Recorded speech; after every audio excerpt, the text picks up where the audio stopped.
ভাই আমি ব্যাচেলর পয়েন্টে সিজন 1 থেকেই ছিলাম, 1 2 3। সো অবশ্যই মানে নেক্সট ইয়েতে যদি থাকতে পারি। ক্যারিয়ারের যে কোনো ডিসিশনে আমার মনে হয় যে কখনোই আসলে সবাইকে খুশি করা যায় না।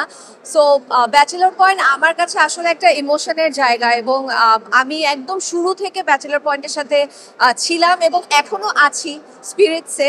যদি কখনো যুক্ত হতে পারি সেটা আমি চাইবো যে অমি ভাইয়া এবং ব্যাচেলর পয়েন্টের যে টিম আছেন সবাই যেন অনেক বড় করে সেলিব্রেশন করে আপনাদের সবাইকে ইনভাইট করে সেটার অ্যানাউন্সমেন্ট দেন। আমি তো ভীষণ এনজয় করি। আমি আমার কলিগদের সাথে মানে যখনই একটা দেখা হওয়ার সুযোগ হয়, কাজের মাঝখানে সবারই ব্যস্ততা থাকে, সবার সাথে দেখা হয়, আড্ডা হয়, এই ব্যাপারটা আমি খুবই এনজয়।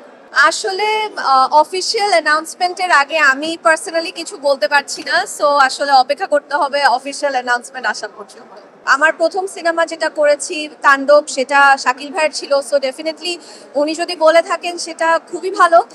তবে আবারও অফিসিয়াল অ্যানাউন্সমেন্ট ছাড়া আমি আসলে কোনো কিছু বলতে পারছি না। শাকিব ভাইয়ের সাথে কাজ করা ডেফিনেটলি আমাদের যে কোনো কারোরই অনেক বড় একটা সৌভাগ্য।